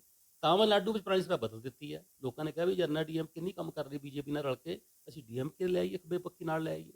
ਜੇ ਬੰਗਾਲ 'ਚ ਤ੍ਰਿਣਮੂਲ ਕਾਂਗਰਸ ਹੈਗੀ ਆ, ਬਹੁਤੀ ਚੰਗੀ ਨਹੀਂ ਵੀ ਹੈ ਪਰ ਮੋਦੀ ਨੂੰ ਤਾਂ ਚੰਗੀ ਹੈ ਨਾ। ਇਸ ਲਈ ਅਸੀਂ ਜ਼ਰੂਰੀ ਨਹੀਂ ਹੈ ਵੀ ਮਮਤਾ ਨੂੰ ਬਦਲ ਕੇ ਅਸੀਂ ਮੋਦੀ ਕੋ ਜਾਣਾ। ਲੋਕਾਂ ਨੇ ਇੰਨਾ ਜ਼ੋਰ ਨਹੀਂ ਲੱਗਾ ਕਦੀ ਭਾਰਤ ਦੇ ਵਿੱਚ ਕਿਸੇ ਅਸੈਂਬਲੀ ਚੋਣਾਂ ਲਈ ਜਿੰਨਾ ਮੋਦੀ ਨੇ ਬੰਗਾਲ 'ਚ ਲਾਇਆ। ਪਰ ਮੋਦੀ ਦੀ ਉੱਥੇ ਜਿਹੜੀ ਹਾਰ ਹੋਈ ਨਾ, ਉਹਨੇ ਦੇਸ਼ 'ਚ ਇੱਕ ਫਿਜ਼ਾ ਬਣਾਤੀ ਮੋਦੀ ਬਾਰੇ। ਮੈਂ ਸਮਝਦਾ ਕਿ ਇਹ ਇੱਕ ਨਵੇਂ ਤਜਰਬੇ ਖੂਬਸੂਰਤ ਹੋ ਰਿਹਾ। ਪਾਸਲਾ ਜੀ, ਜੇ ਤੁਸੀਂ ਦੁਨੀਆ ਦੀ ਅਰਥ ਸ਼ਾਸਤਰ ਨੂੰ ਪੂਰੀ ਤਰ੍ਹਾਂ ਪੜ੍ਹਦੇ ਹੋ, ਲਿਖਦੇ ਹੋ, ਲੇਖ ਲਿਖਦੇ ਹੋ, ਤੁਹਾਡੇ ਆਪਣੇ ਕਦੀ ਰਾਜਨੀਤਿਕ ਜੀਵਨ ਵਿੱਚ ਸਮਝ ਵਿੱਚ ਕਦੀ ਆਇਆ ਵੀ ਆਰਥਿਕ ਤੌਰ ਤੇ ਜਿੰਨਾ ਭਾਰਤ ਇਸ ਵੇਲੇ ਜੀਡੀਪੀ ਪੱਖੋਂ ਡਾਊਨ ਚੱਲ ਰਿਹਾ ਆ, ਲੋਕਾਂ ਨੂੰ ਬੇਸਿਕ ਸਹੂਲਤਾਂ ਨਹੀਂ ਹੈਗੀ ਜਿਹੜੇ ਆਮ ਸਾਡੇ ਹੱਕ ਬਣਦੇ ਆ ਵੀ ਸਾਨੂੰ ਇੱਕ ਬਿਮਾਰ ਪਿਆ ਨੂੰ ਹਸਪੀਟਲ ਚਾਹੀਦਾ, ਬੈੱਡ ਚਾਹੀਦਾ, ਆਕਸੀਜਨ ਚਾਹੀਦੀ ਹੈ, ਵੈਂਟੀਲੇਟਰ ਚਾਹੀਦਾ ਆ। ਆਰਥਿਕ ਪੱਖੋਂ ਅਸੀਂ ਇਸ ਵੇਲੇ ਸਾਰਾ ਕੁਝ ਸਰਕਾਰਾਂ ਦਾ ਜਾਂ ਪ੍ਰਾਪਰਟੀ ਲੋਕਾਂ ਦੀ ਜਿਹੜੀ ਸੀ ਉਹ ਵੇਚ ਕੇ ਅਸੀਂ ਉਹਨਾਂ ਸਕੀਮਾਂ ਤੇ ਜਾਂ ਉਹਨਾਂ ਕੰਮਾਂ ਤੇ ਲਾ ਰਹੇ ਹਾਂ ਜਿੱਥੋਂ ਸਾਨੂੰ ਵੋਟ ਹਾਸਲ ਹੋਣੀ ਆ। ਇੱਦਾਂ ਦੇ ਹਾਲਾਤ ਤੁਸੀਂ ਪਹਿਲਾਂ ਵੀ ਕਦੀ ਦੇਖੇ ਸੀ ਆਪਣੀ ਜ਼ਿੰਦਗੀ 'ਚ? ਜੇ ਸੱਚ ਕਹੋ ਤਾਂ ਮੈਂ ਸੱਚਾਈ ਨਾ ਕਹਿ ਰਿਹਾ ਵੀ 73 ਸਾਲਾਂ ਵਿੱਚ ਮੈਂ ਸਭ ਤੋਂ ਮਾੜਾ ਸਮਾਂ ਦੇਖ ਰਿਹਾ। ਮਾੜਾ ਸਮਾਂ ਇਹ ਹੁੰਦਾ ਕਈ ਵਾਰੀ ਤੁਸੀਂ ਆਰਥਿਕ ਤੌਰ ਤੇ ਜ਼ਿਆਦਾ ਥੱਲੇ ਚਲੇ ਜਾਂਦੇ ਹੋ, ਜੇਕਰ ਰਾਜਸੀ ਭਾਈਚਾਰਾ ਕਾਇਮ ਰਹਿ ਜਾਂਦਾ। ਕਈ ਵਾਰੀ ਰਾਜਸੀ ਭਾਈਚਾਰੇ ਨੂੰ ਸੈਰ ਸੱਟ ਵੱਜਦੀ, ਲੋਕਾਂ ਨੂੰ ਰੁਜ਼ਗਾਰ ਚੰਗਾ ਮਿਲ ਗਿਆ, ਕੋਈ ਗੱਲ ਨਹੀਂ ਇਹਨੂੰ ਕਰ ਲਈਏ। ਇਸ ਵੇਲੇ ਦੇਸ਼ ਸਮੁੱਚੇ ਤੌਰ ਤੇ ਥੱਲੇ ਚੱਲ ਰਿਹਾ। ਸਮਾਜਿਕ ਤੌਰ ਤੇ ਬਹੁਤ ਥੱਲੇ ਚਲ ਗਿਆ, ਨਫ਼ਰਤ ਪੈਦਾ ਕਰਤੀ ਲੋਕਾਂ 'ਚ, ਆਪਸੀ ਵਿਸ਼ਵਾਸ ਨਹੀਂ ਰਿਹਾ। ਪਹਿਲੀ ਵਾਰੀ ਆ ਵੀ ਲਾਸ਼ਾਂ ਨਹੀਂ ਥੱਲੇ ਫੂਕਣ ਨੂੰ ਜਗ੍ਹਾ, ਲੋਕਾਂ ਦੇ ਗਰੀਬ ਬੰਦੇ ਲਾਸ਼ ਸੱਟ ਕੇ ਆ ਜਾਂਦੇ ਆ ਜੀ, ਲਾਸ਼ ਦੇ ਪੈਸੇ ਫੂਕਣ ਜੋਗੇ ਪੈਸੇ ਨਹੀਂ ਮੇਰੇ ਕੋਲ। ਕਦੀ ਨਹੀਂ ਦੇਖਿਆ ਜ਼ਿੰਦਗੀ 'ਚ ਜਿੱਦਾਂ ਕਿ ਆਕਸੀਜਨ ਕੋਈ ਐਸੀ ਚੀਜ਼ ਨਹੀਂ ਜਿਹੜੀ ਸਾਡੀ ਭਾਰਤ 'ਚ ਬਣ ਨਹੀਂ ਸਕਦੀ ਸੀ। ਆਕਸੀਜਨ ਤੋਂ ਬਿਨਾਂ ਪਿਛਲੇ 2 ਸਾਲ ਪਹਿਲੇ ਤੁਹਾਨੂੰ ਯਾਦ ਹੋ 150 ਬੱਚਾ ਮਰ ਗਿਆ ਸੀ, ਯੂਪੀ 'ਚ ਮਰ ਗਿਆ ਸੀ। ਤਾਂ ਮੇਰਾ ਕਹਿਣ ਤੋਂ ਪੱਖਿਆ ਵੀ ਜੋ ਆਰਥਿਕ ਖੇਤਰ ਦਾ ਹਾਲਤ ਹੈ ਮੋਦੀ ਨੇ ਤਬਾਹੀ ਕਰਤੀ ਹੈ, ਔਰ ਇਹ ਤਬਾਹੀ ਦੁਨੀਆ ਦੇ ਵਿੱਚ ਸਾਮਰਾਜੀਆਂ ਦੇ ਕਹਿਣ ਤੇ ਕੀਤੀ ਜਾ ਰਹੀ ਹੈ। ਸਾਮਰਾਜੀ ਦੁਨੀਆ ਦੇ ਚਾਹੁੰਦੇ ਆ ਵੀ ਤੀਜੀ ਦੁਨੀਆ ਦੇ ਦੇਸ਼ਾਂ ਨੂੰ ਐਨ ਮਸਲ ਕੇ ਇਹਨਾਂ ਦੀ ਮੰਡੀ ਤੇ ਕਬਜ਼ਾ, ਇਹਨਾਂ ਦੇ ਲੋਕਾਂ ਦੀ ਲੁੱਟ, ਤੇ ਤੀਜਾ ਇੱਥੇ ਇਹਨਾਂ ਦੇ ਕੁਦਰਤੀ ਖਜ਼ਾਨੇ ਲੁੱਟ ਲਓ। ਤਿੰਨ ਗੱਲਾਂ ਤੇ ਕੰਮ ਕਰ ਰਿਹਾ। ਮਾਨਵੀ ਸਰੋਤਾਂ ਦੀ ਲੁੱਟ ਕਰੋ, ਕੁਦਰਤੀ ਖਜ਼ਾਨੇ ਕੌਡੀਆਂ ਦੇ ਭਾਅ ਲੈ ਲਓ, ਤੇ ਆਪਣਾ ਮਾਲ ਇਸ ਮੰਡੀ 'ਚ ਵੇਚੋ ਤਾਂ ਕਿ ਮੁਨਾਫੇ ਲਏ ਜਾ ਸਕਣ। ਇਹ ਤਿੰਨਾਂ ਗੱਲਾਂ ਨੂੰ ਮੋਦੀ ਰਾਹ ਦੇਤੇ। ਉਹਨੇ ਮੋਦੀ ਨੇ ਕਹਿ ਵੀ ਦਿੱਤਾ ਕਿ ਸਰਕਾਰ ਦਾ ਕੰਮ ਇਹ ਵਪਾਰ ਕਰਨਾ ਥੋੜ੍ਹੋ ਆ, ਕਾਰਖਾਨੇ ਚਲਾਉਣਾ ਥੋੜ੍ਹੋ ਆ। ਸਰਕਾਰ ਦਾ ਕੰਮ ਤਾਂ ਦੇਖਣਾ ਹੈ ਵੀ ਕੰਮ ਠੀਕ ਚੱਲਦਾ, ਡਾਂਗ ਚੱਲਦੀ ਹੈ। ਮੋਦੀ ਨੇ ਆਪ ਕਿਹਾ ਕਿ ਰੇਲਾਂ ਚਲਾਉਣੀਆਂ, ਬਿਜਲੀ ਦਾ ਕੰਮ ਕਰਨਾ, ਇਹ ਸਰਕਾਰ ਦਾ ਕੰਮ ਥੋੜ੍ਹੋ ਆ। ਇਹਦਾ ਮੈਂ ਨਾ ਵੀ ਜਿਹੜੇ ਪ੍ਰਾਈਵੇਟ ਅਦਾਰੇ ਆ ਉਹਨਾਂ ਨੇ ਸੇਵਾ ਕਰਨ ਥੋੜ੍ਹੀ ਆਉਣਾ, ਉਹ ਤਾਂ ਪੈਸੇ ਕਮਾਉਣ ਲਈ ਆਉਣਾ, ਵਪਾਰੀ ਲੋਕ। ਇਸ ਲਈ ਮੋਦੀ ਨੇ ਇਹ ਸਾਫ਼ ਸ਼ਬਦਾਂ 'ਚ ਕਹਿਤਾ ਕਿ ਉਹਨੇ, ਤੁਹਾਨੂੰ ਯਾਦ ਹੋਵੇਗਾ 2 ਮਹੀਨੇ ਪਹਿਲਾਂ, ਕਿ ਸਰਕਾਰ ਦਾ ਕੰਮ ਵਪਾਰ ਕਰਨਾ ਨਹੀਂ, ਇੰਡਸਟਰੀ ਚਲਾਉਣਾ ਨਹੀਂ, ਪ੍ਰਬੰਧ ਦੇਖਣਾ। ਦੇਖਣ ਦਾ ਭਾਵ ਇਹ ਆ ਕਿ ਪ੍ਰਬੰਧ ਦੇ ਖਿਲਾਫ ਤਾਂ ਨਹੀਂ ਬੋਲਦਾ, ਜੇ ਬੋਲਦਾ ਡਾਂਗ ਮਾਰੋ, ਸਬੂਤ ਕਰੋ, ਜੇਲ੍ਹ 'ਚ ਬੰਦ ਕਰੋ ਉਹਨੂੰ, ਉਹਦੀ ਹਿੰਮਤ ਕਿੱਦਾਂ ਪੈ ਜੂ ਕਰਨ ਦੀ। ਇਹ ਮੋਦੀ ਇਸ ਨੀਤੀ 'ਚ ਤਾਂ ਹੀ ਦੇਸ਼ ਦੀ ਤਬਾਹੀ। ਪੱਛਮੀ ਬੰਗਾਲ ਦੀ ਇਲੈਕਸ਼ਨ ਦੇ ਵਿੱਚ ਜਿੰਨਾ ਪਿਛਲੇ 3 ਮਹੀਨੇ ਦੇ ਵਿੱਚ ਬੀਜੇਪੀ ਨੇ ਘੱਟੋ ਘੱਟ 150-200 ਐਮਪੀ ਜਾਂ ਹੋਰ ਸਾਰਾ ਸਰਕਾਰ ਦਾ ਤਾਮਝਾਮ ਉੱਥੇ ਲੱਗਾ ਰਿਹਾ, ਜਿਸ ਵੇਲੇ ਸਾਡੇ ਬੇਸਿਕ ਇੱਥੇ ਪ੍ਰਬੰਧ ਕਰਨ ਦੀ ਲੋੜ ਸੀ। ਅੱਜ ਜਿਹੜੀ ਬਿਮਾਰੀ ਦੇ ਨਾਲ ਅੱਜ ਸਾਡੇ ਲੋਕ ਛੱਡ ਜਾ ਰਹੇ ਆ, ਲੋਕ ਆਪਣਾ ਕਹਿ ਸਕਦੇ ਆ ਕਿ ਬੇਸਿਕ ਸਹੂਲਤ ਨਹੀਂ ਪ੍ਰਾਪਤ ਕਰ ਰਹੇ। ਉਹ ਜਦੋਂ ਪ੍ਰਬੰਧ ਕਰਨਾ ਸੀ ਤਾਂ ਮੋਦੀ ਸਾਹਿਬ ਉਸ ਵੇਲੇ ਉੱਥੇ ਰੈਲੀਆਂ ਕਰਦੇ ਫਿਰਦੇ ਸੀ। ਪ੍ਰਬੰਧਕੀ ਤੌਰ ਤੇ ਜਿਸ ਹਿਸਾਬ ਦੇ ਨਾਲ ਮੂਹਰੇ ਆਉਣ ਵਾਲੇ ਸਮੇਂ 'ਚ ਤੀਜੀ ਲਹਿਰ ਵੀ ਦੱਸ ਰਹੇ ਆ ਮਾਹਰ ਕਿ ਆ ਸਕਦੀ ਆ ਭਾਰਤ ਦੇ ਵਿੱਚ। ਜਿੰਨੀ ਦੁਨੀਆ ਦੇ ਵਿੱਚ ਇਸ ਵੇਲੇ ਬਦਨਾਮੀ ਭਾਰਤ ਸਰਕਾਰ ਦੀ, ਭਾਰਤ ਦੀ ਹੋ ਰਹੀ ਆ, ਸੇਵਿਆਂ ਦੇ ਵਿੱਚ ਲਾਈਨਾਂ ਲੱਗੀਆਂ ਹੋਈਆਂ ਆ, ਦਰਿਆਵਾਂ ਤੇ ਆਪਾਂ ਹਾਲਾਤ ਦੇਖ ਲਏ, ਕੁੱਤੇ ਕੱਢ ਕੇ ਲਾਸ਼ਾਂ ਨੂੰ ਖਾ ਰਹੇ ਆ। ਇੱਦਾਂ ਦੇ ਹਾਲਾਤਾਂ ਦੇ ਵਿੱਚ ਆਪਾਂ ਨੂੰ ਲੱਗਦਾ ਆ ਕਿ ਆਪਾਂ ਜਾਂ ਲੋਕਾਂ ਨੇ ਬਹੁਤ 2014 ਦੇ ਵਿੱਚ ਵੱਡੀ ਭੁੱਲ ਕੀਤੀ ਆ ਇਹਨਾਂ ਨੂੰ ਵੋਟ ਪਾ ਕੇ। ਬਹੁਤ ਵੱਡੀ ਭੁੱਲ ਕੀਤੀ ਆ। ਭੁੱਲ ਲਈ ਮੈਂ ਲੋਕਾਂ ਨੂੰ ਤਾਂ ਦੋਸ਼ੀ ਕੀ ਕਹਿਣਾ ਆ, ਅਸੀਂ ਦੋਸ਼ੀ ਆ। ਅਸੀਂ ਲੋਕਾਂ ਨੂੰ ਨਵਾਂ ਰਾਹ ਨਹੀਂ ਦਿਖਾ ਸਕੇ, ਲੋਕਾਂ ਦਾ ਵਿਸ਼ਵਾਸ ਨਹੀਂ ਜਿੱਤ ਸਕੇ। ਅਸੀਂ ਜਿੱਤਾਂਗੇ ਵਿਸ਼ਵਾਸ। ਲੋਕ ਬੜੇ ਮਹਾਨ ਆ। ਲੋਕਾਂ ਨੇ ਬੰਗਾਲ 'ਚ, ਜਿਵੇਂ ਠੀਕ ਕਹਿ ਰਿਹਾ ਵੀ ਐਡਾ ਵੱਡੇ ਤਾਕਤ ਨੂੰ ਖੂੰਝ ਕੇ ਸਿੱਟ ਦਿੱਤਾ, ਛੋਟੀ ਗੱਲ ਨਹੀਂ ਹੈ। ਲੋਕਾਂ ਨੇ ਇੰਦਰਾ ਗਾਂਧੀ ਨੂੰ ਹਰਾਇਆ ਸੀ 75-77 ਦੀਆਂ ਚੋਣਾਂ 'ਚ, ਹੁਣ ਵੀ ਲੋਕ ਹੀ ਹਰਾਉਣਗੇ। ਇਸ ਲਈ ਸਾਨੂੰ ਲੋਕਾਂ ਤੇ ਭਰੋਸਾ ਹੈ। ਇੱਕ ਤਾਂ ਇਹ ਹੈ। ਦੂਸਰੀ ਗੱਲ ਇਹ ਆ ਵੀ ਜਿਵੇਂ ਸ਼ਹਿਰ ਤੀਜੀ ਆ ਰਹੀ ਹੈ ਬਿਮਾਰੀ ਦੀ, ਤੀਜੀ ਵੇਵ, ਇਹਦੇ ਲਈ ਇੰਤਜ਼ਾਮ ਕੀ ਕਰਨਾ ਬਹਿ ਕੇ। ਇਹ ਤਾਂ ਹਾਲੇ ਵੀ ਮੋਦੀ ਜਿਹੜਾ ਆ ਉਹ ਆਪਣਾ ਇਮੇਜ ਵਧਾਉਣ ਤੇ ਲੱਗਾ ਆ। ਜਿਹੜੀ ਗੱਲ ਸਾਇੰਸਦਾਨਾਂ ਨਾਲ ਕਰਨ ਦੀ ਆ, ਇੱਕ ਟੀਮ ਕੰਮ ਕਰਦੀ ਆ। ਤੁਹਾਡੀ ਗੱਲ ਰੋਕ ਰਿਹਾ, ਗੋਹੇ ਤਾਂ ਮੂਤ ਨਾਲ ਇਲਾਜ ਹੋ ਜਾਊਗਾ? ਨਹੀਂ ਜੀ, ਉਹ ਤਾਂ ਡਾਕਟਰ ਇਹ ਕਹਿ ਕੇ ਵੀ ਨਾ ਬਿਮਾਰੀਆਂ ਨਵੀਆਂ ਲੱਗਣਗੀਆਂ। ਇਹਨਾਂ ਜਿਹੜੇ ਇਨਫੈਕਸ਼ਨ ਆ, ਗੋਹਾ ਜਿਹੜਾ ਜੋ ਅਸੀਂ ਸਰੀਰ ਨਾਲ ਆਉਂਗੇ, ਜੋ ਪਿਸ਼ਾਬ ਪੀਉਂਗੇ, ਇਹਨਾਂ ਨਵੀਆਂ ਬਿਮਾਰੀਆਂ ਲੱਗ ਰਹੀਆਂ। ਇਹਦਾ ਡਾਕਟਰ ਕਹਿਣ ਲੱਗ ਪਿਆ ਵੀ ਇਹ ਕੀ ਹੋ ਰਿਹਾ, ਤੁਸੀਂ ਕੀ ਕਰ ਰਹੇ ਹੋ। ਰਾਮਦੇਵ ਨੂੰ ਕਹਿ ਰਹੇ ਇਹਨੂੰ ਅੰਦਰ ਕਰੋ ਫੜ ਕੇ, ਇਹ ਆਪਣੀਆਂ ਨਕਲੀ ਦਵਾਈਆਂ ਵੇਚਣੀਆਂ ਚਾਹੁੰਦਾ, ਸਾਨੂੰ ਹਮਲਾ ਕਰ ਰਿਹਾ ਸਾਡੇ ਤੇ। ਹੁਣ ਅੱਜ ਕਹਿੰਦੇ ਨਹੀਂ ਮੈਂ ਨਹੀਂ ਕਿਹਾ, ਉਹ ਤਾਂ IMA ਨੇ ਕਿਹਾ। ਤਾਂ ਮੇਰਾ ਕਹਿਣ ਤੋਂ ਪੱਖਿਆ ਵੀ ਜਿਹੜਾ ਸਮਾਂ ਲੋਕਾਂ ਦਾ ਇਹ ਪਲਾਨ ਕਰਨ ਦਾ ਹੁੰਦਾ ਨਾ, ਉਹ ਸਮਾਂ ਮੋਦੀ ਆਪਣੀ ਨਿੱਜ ਨੂੰ ਬਣਾਉਣ ਤੇ ਲਾ ਰਿਹਾ। ਮੋਦੀ ਮਨ ਕੀ ਬਾਤ ਕਹਿ ਰਿਹਾ, ਮੋਦੀ ਗੱਲਾਂ ਕਰ, ਮੋਦੀ ਪ੍ਰਧਾਨ ਮੰਤਰੀ ਗੱਲਾਂ ਕਰਨ ਹੁੰਦਾ ਹੈ। ਪ੍ਰੈਸ ਕਾਨਫਰੰਸ ਕਰੇ, ਉਹ ਆਪਣੀ ਨੀਤੀ ਦੱਸੇ। ਐਸਾ ਪ੍ਰਧਾਨ 7 ਸਾਲ ਵਿੱਚ ਇੱਕ ਵੀ ਪ੍ਰੈਸ ਕਾਨਫਰੰਸ ਨਹੀਂ ਕੀਤੀ। ਇਹ ਦੁਨੀਆ ਦਾ ਇਤਿਹਾਸ ਹੈ। ਨਹੀਂ ਤਾਂ ਉਹ ਰੋਜ਼ਾਨਾ ਪ੍ਰੈਸ ਕਾਨਫਰੰਸ ਕਰਦਾ ਸੀ। ਰਾਸ਼ਟਰਪਤੀ ਰੋਨਾਲਡ ਚੰਗਾ ਨਹੀਂ ਸੀ, ਡੇਲੀ ਪ੍ਰੈਸ ਕਾਨਫਰੰਸ ਕਰਦਾ ਸੀ, ਇੰਨੇ ਬੰਦੇ ਮਰ ਗਏ ਆ ਸਾਡਾ ਇਲਾਜ ਆ, ਸਾਡਾ ਆ ਪਲਾਨ। ਇੱਥੇ ਕੋਈ ਦੱਸਿਆ ਨਹੀਂ ਜਾ ਰਿਹਾ। ਅੱਖ ਪੁੱਛਿਆ ਆਪਣੇ ਵੱਲੋਂ ਗੱਲ ਕਹੀ ਜਾ ਰਹੀ ਆ, ਅਗਲਾ ਮੂਹਰੇ ਸਵਾਲ ਤਾਂ ਕਰ ਹੀ ਨਹੀਂ ਸਕਦਾ ਕੋਈ ਨਾ ਕੋਈ। ਔਰ ਸਿੱਟਾ ਉਹਦਾ ਨਿਕਲ ਰਿਹਾ ਕਿ ਸਾਇੰਸਦਾਨ ਰਿਜ਼ਾਈਨ ਕਰ ਰਿਹਾ। ਇਹ ਸਨ ਕਾਮਰੇਡ ਮੰਗਤ ਰਾਮ ਜੀ ਪਾਸਲਾ, ਜਿਨ੍ਹਾਂ ਨੇ ਪੰਜਾਬ ਹੀ ਨਹੀਂ ਭਾਰਤ ਦੀ ਰਾਜਨੀਤੀ ਦੇ ਉੱਤੇ ਪੂਰੀ ਬੇਬਾਕੀ ਦੇ ਨਾਲ ਆਪਣੇ ਬਿਆਨ ਰੱਖੇ, ਅਤੇ ਨਾਲ ਹੀ ਨਹੀਂ ਦੱਸਿਆ ਕਿ ਕਿਸਾਨੀ ਅੰਦੋਲਨ ਮੁੱਢ ਬੰਨ੍ਹ ਚੁੱਕਾ ਆ, ਕਿ ਆਉਣ ਵਾਲੇ 2024 ਦੇ ਵਿੱਚ ਮੋਦੀ ਸਰਕਾਰ ਦਾ ਜਾਂ BJP ਦਾ ਪਤਨ ਹੋਣ ਜਾ ਰਿਹਾ। ਅਤੇ ਨਾਲ ਹੀ ਉਹਨਾਂ ਨੇ ਦੱਸਿਆ ਕਿ ਜਿਸ ਤਰ੍ਹਾਂ ਜੋ ਲੋਕ ਜਾਗਰਤ ਹੋ ਚੁੱਕੇ ਆ, ਪੰਜਾਬ ਦੇ ਵਿੱਚ 2022 ਜਿਹੜੀ ਇਲੈਕਸ਼ਨ ਆ ਰਹੀ ਹੈ ਉਹਦੇ ਵਿੱਚ ਲੋਕ ਤੀਜੇ ਬਦਲ ਦੀ ਇੱਕ ਇਸ ਵੇਲੇ ਮੰਗ ਕਰ ਰਹੇ ਆ, ਅਤੇ ਕਮਿਊਨਿਸਟ ਧਿਰਾਂ ਇਕੱਠੀਆਂ ਹੋ ਕੇ ਇਸ ਵੇਲੇ ਪੰਜਾਬ ਪੱਧਰ 'ਤੇ ਅਤੇ ਭਾਰਤ ਪੱਧਰ 'ਤੇ ਤੀਜਾ ਬਦਲ ਦੇਣ ਦੀ ਕੋਸ਼ਿਸ਼ ਜ਼ਰੂਰ ਕਰਨੀ ਆ। ਉਹਨਾਂ ਨੇ ਆਪਣੇ ਪਾਰਟੀ ਦੇ ਲੀਡਰਾਂ ਨੂੰ, ਹੋਰਾਂ ਨੂੰ, ਪਾਰਟੀਆਂ, ਸਹਿਯੋਗੀ ਪਾਰਟੀਆਂ ਨੂੰ ਚਿੱਠੀ ਵੀ ਲਿਖੀ ਆ, ਜਿਹਦੇ ਵਿੱਚ ਕਾਂਗਰਸ ਤੇ BJP ਤੋਂ ਬਿਨਾਂ ਇੱਕ ਤੀਜਾ ਮੁਹਾਜ਼ ਖੜਾ ਕਰਨ ਦੀ ਗੱਲ ਕੀਤੀ ਆ। ਉਹਨਾਂ ਨੇ ਬੜੀ ਬੇਬਾਕੀ ਦੇ ਨਾਲ ਦੱਸਿਆ ਕਿ ਸਿੱਧੂ ਆ ਜਾਵੇ ਚਾਹੇ ਕੈਪਟਨ ਹੋਵੇ, ਪਰ ਜਿਹੜਾ ਪੰਜਾਬ ਦੀ ਰਾਜਨੀਤੀ ਦਾ ਭਲਾ ਉਹ ਕਿਸੇ ਨੀਤੀ ਨਾਲ ਹੀ ਹੋ ਸਕਦਾ ਆ, ਕਿਸੇ ਅਹੁਦੇ ਜਾਂ ਕੁਰਸੀਆਂ ਬਦਲਣ ਦੇ ਨਾਲ ਨਹੀਂ ਹੋ ਸਕਦਾ। ਤੁਸੀਂ ਬਣੇ ਰਹੋ ਪੰਜਾਬੀ ਨੈਸ਼ਨਲ TV ਦੇ ਨਾਲ। ਮੈਨੂੰ ਗੁਰਨਾਮ ਸਿੰਘ ਬਿਲਗਾ ਨੂੰ ਦਿਓ ਇਜਾਜ਼ਤ। ਸਤਿ ਸ੍ਰੀ ਅਕਾਲ।